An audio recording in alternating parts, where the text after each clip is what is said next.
TC, Manuel Monteagudo, fue el único que votó en contra en este fallo. Y él está con nosotros esta noche en Al Final del Día. Buenas noches, doctor Monteagudo. Bienvenido al Final del Día. Buenas noches, Diana.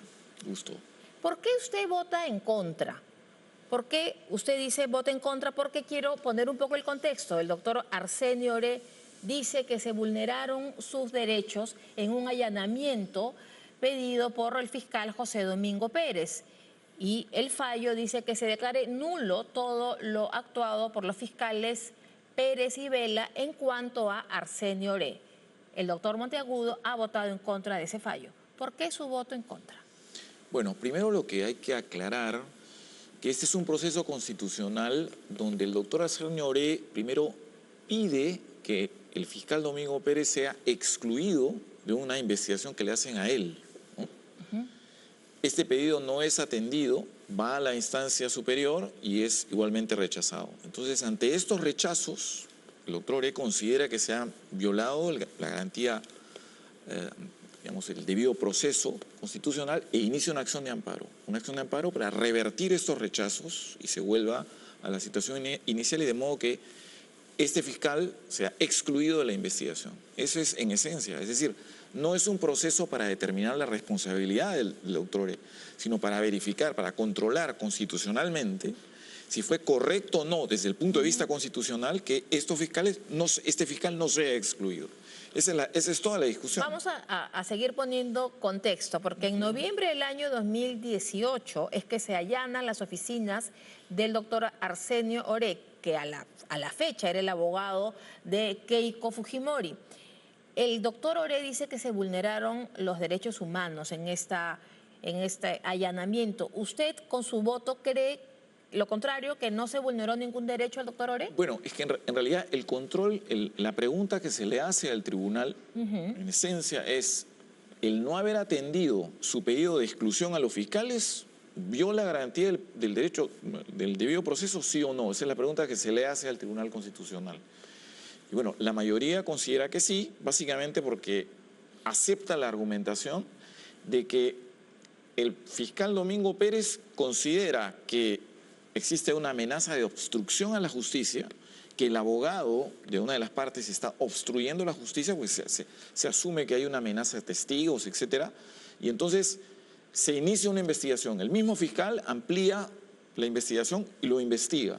Y entonces lo que dice la defensa del doctor Oré es cómo es posible que la víctima de esta obstrucción de la justicia sea al mismo tiempo el investigador, ¿no? Es juez y parte, ¿no? Ese es su argumento y por lo tanto no hay la suficiente imparcialidad e independencia. Por eso se pide que se aparte. Que se aparte.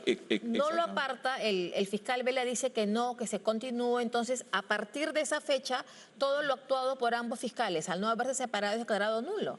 Claro, lo que ordena el Tribunal Constitucional es que, por lo tanto, vamos a regresar a la situación a la situación inicial, es decir, no fue inconstitucional que este fiscal le haga esa investigación. Bueno, en mi opinión, el fiscal no es un juzgador, ¿no? Dicho sea de paso, yo no estoy analizando la responsabilidad del doctor Arsenio Oré.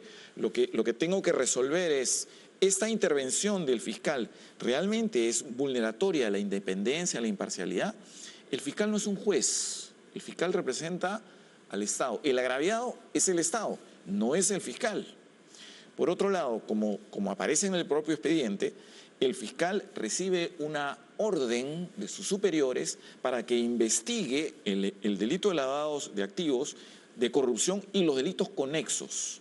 Entonces, lo que él está encontrando es que en ese proceso investigatorio hay una obstrucción y está conociendo hechos vinculados, conexos. ¿Eso es vulneratorio al debido proceso? Bueno, si nosotros pensamos en otro tipo de situaciones análogas, por ejemplo, una detención preventiva.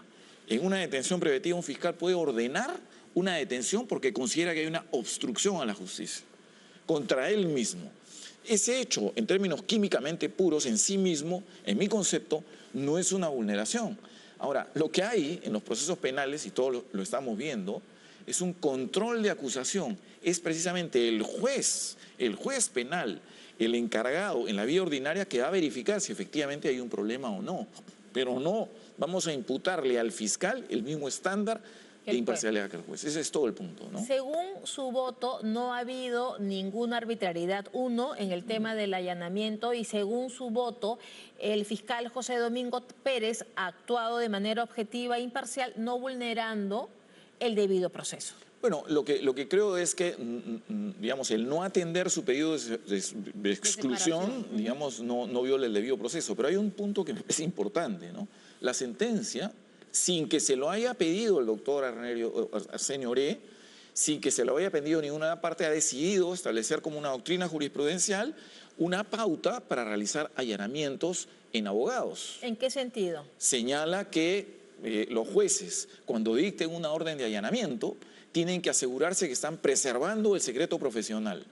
No, la verdad es que Y eso no es coherente, digamos, porque un abogado que defiende a una persona tiene que también ser investigado por el mismo delito, si lo está defendiendo. Bueno, no es investigado por el mismo delito, ¿no? En este caso teórico, digamos, lo que estaría ocurriendo... No, pero en la práctica, por ejemplo, sí se da, ¿no? Por ejemplo, a Keiko Fujimori se le investiga y además se le investiga a su abogada Juliana Loza, ¿no? Es que es posible, en términos teóricos, no me voy a referir al caso Fujimori, que el abogado incurre en un delito al ejercer la defensa. Por supuesto, si se está presumiendo que esto ocurre constantemente, sí hay un abuso de derecho. Pero ¿qué ocurre si un abogado actúa de mala fe y empieza efectivamente a obstruir la justicia, amenazando, construyendo situaciones falsas? O sea, hay que ejercer la defensa, pero de una manera constitucional.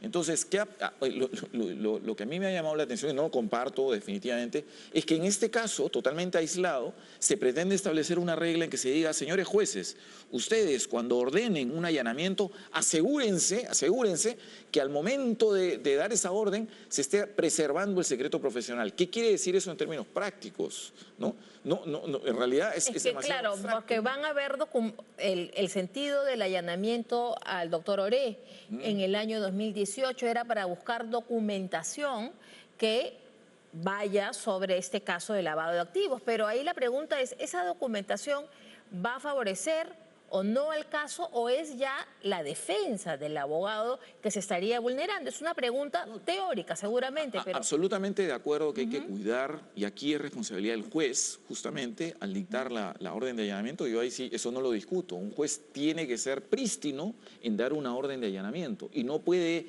producir una orden de allanamiento que al final, digamos, termine en una inculpación o una autoinculpación, ¿no?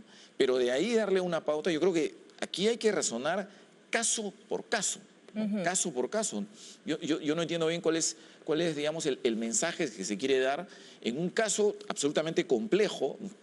Hay una serie de problemas alrededor del caso Odebrecht, donde más bien hay que fortalecer la acción de la justicia y la acción del Ministerio Público, ¿no? Sin duda este caso va a generar un precedente, sin duda, el caso Arsenio Oré, no solo en el TC, sino en la práctica, como usted lo acaba de decir, Sí, ¿no? bueno, yo creo que va a generar cierta confusión respecto a lo que puede y no puede hacer un juez, ¿no? ¿Qué ocurre si efectivamente estamos en una situación claramente, digamos, cuestionable de la parte de un abogado y es necesario hacer un allanamiento y digamos, un allanamiento ante la evidencia de un caso de corrupción, digamos, y se están estableciendo pautas que pueden limitar precisamente la acción de la justicia? Me parece que no es labor... Yo ahora estaba leyendo el fundamento, uno de los fundamentos del voto en contra, porque comprenderán que son documentos escritos en idioma de abogado muy técnico, pero encontré al final en su fundamento del voto en contra que dice que los fundamentos de la sentencia en mayoría, es decir, la que le da la razón al doctor Oré,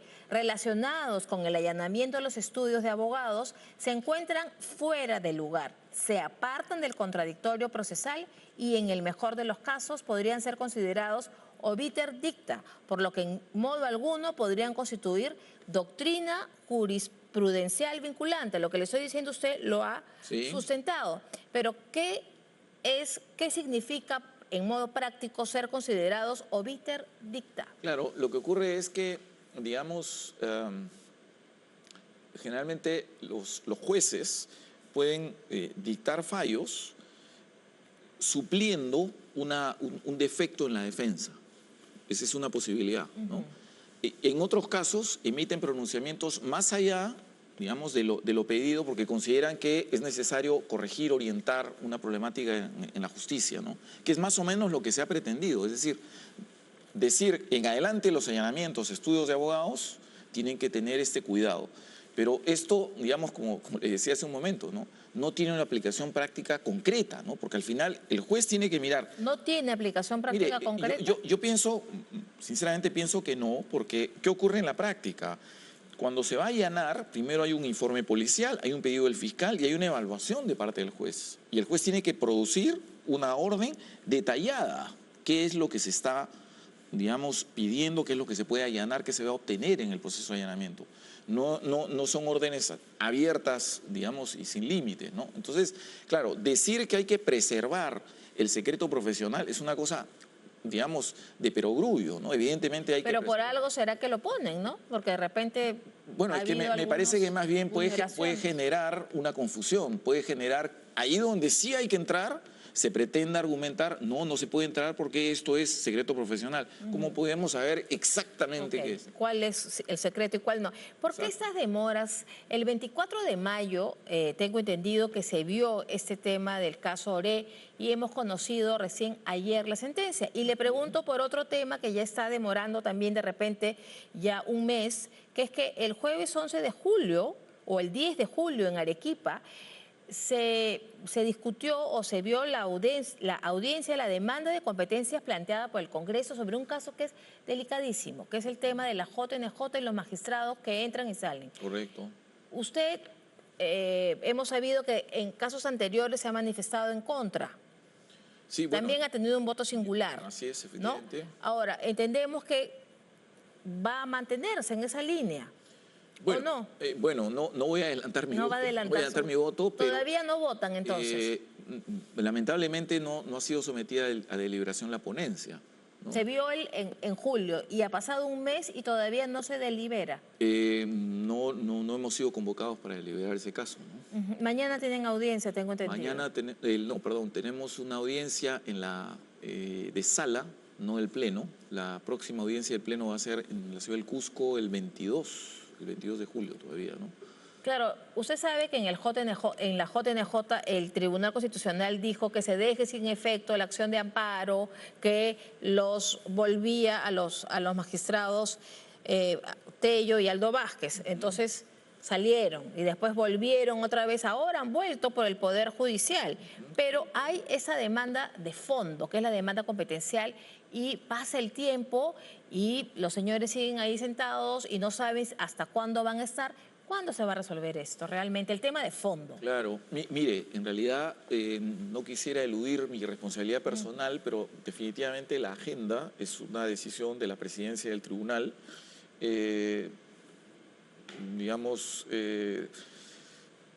Yo espero que esto sea pues relativamente pronto, ¿no? Comparto la preocupación, creo que este es un caso que tiene que ser resuelto de manera definitiva. Yo tengo un voto singular, en realidad, en contra de haber dado una medida cautelar. Es decir, el Tribunal Constitucional haya suspendido la medida cautelar a favor de los miembros, ¿no? O sea, ¿usted se hubiera manifestado directamente por la medida de fondo? Bueno, yo no hubiera suspendido la medida cautelar que obtuvieron, ¿no? O sea, en términos prácticos, porque estamos hablando en términos medida cautelar, en términos prácticos, ¿usted hubiera estado de acuerdo en que los magistrados Aldo Vázquez e Inés Tello continúen en sus puestos pese a que el Congreso los destituyó y los inhabilitó? Sí, porque había de por medio una acción de garantía en la que se le otorgó cautelarmente para proteger los derechos fundamentales de estas personas que mantengan su puesto hasta que se resuelva la cuestión de fondo.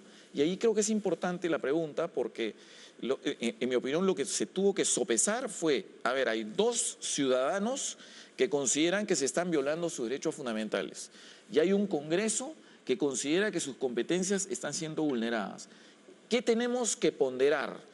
Una discusión sobre competencias del Congreso que no las ha perdido, que la podrá ejercer siempre, o la afectación de derechos fundamentales de dos individuos, ¿no? En mi opinión, en ese caso, había que preservar la medida cautelar porque estaban de por medio derechos fundamentales de personas, de individuos, y no se estaba acabando con una competencia para siempre el Congreso, ¿no? Entonces es un conflicto en el que era mejor preservar. Pero el Tribunal Constitucional en otros casos, como con la Defensoría del Pueblo, etcétera, ya se había pronunciado que las decisiones del Congreso son excluyentes y únicas, es decir, cuando el Congreso establece elegir a un magistrado del Tribunal Constitucional es su entera potestad, elegir al defensor del pueblo es su entera potestad, como lo es destituir a los magistrados del JNJ. Ese era el tema, ¿no? Interesantísimo lo que dice, porque en ese fallo la mayoría reconoció que cuando se trata de afectación de derechos fundamentales,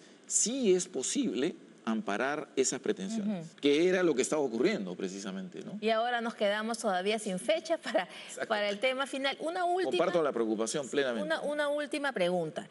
Volviendo al tema de Arsenio Oré, la abogada de la señora Keiko Fujimori, Juliana Loza, ha presentado ante el Tribunal Constitucional una demanda diciendo que se anule todo lo actuado del juicio Cocteles, es decir, que no haya juicio porque no se puede juzgar a una persona por un delito que en su momento no existía. No sé si esto de Oré marcará un precedente, pero ese es otro fallo que está a la espera del Tribunal Constitucional. Bueno, entiendo que yo no conozco el recurso, que esto es algo reciente. Sí, es reciente, ¿no? es hace un mes. Efectivamente. No podría adelantar opinión, ¿no? Más bien, digamos, hay otro tipo de discusiones, no quisiera quitarle su tiempo, pero respecto a la legislación sobre imprescriptibilidad, ¿no? Los delitos de lesa humanidad, qué ocurre a nivel internacional. Solamente remontándome a mis votos singulares, me ha preguntado sobre mis votos singulares, una cosa muy importante es la aplicación del derecho internacional, ¿no? Es decir, cómo el país tiene una serie de compromisos internacionales, por ejemplo, fallos de la Corte Interamericana, normas de derecho internacional constitucionario que estamos obligados a cumplir, ¿no?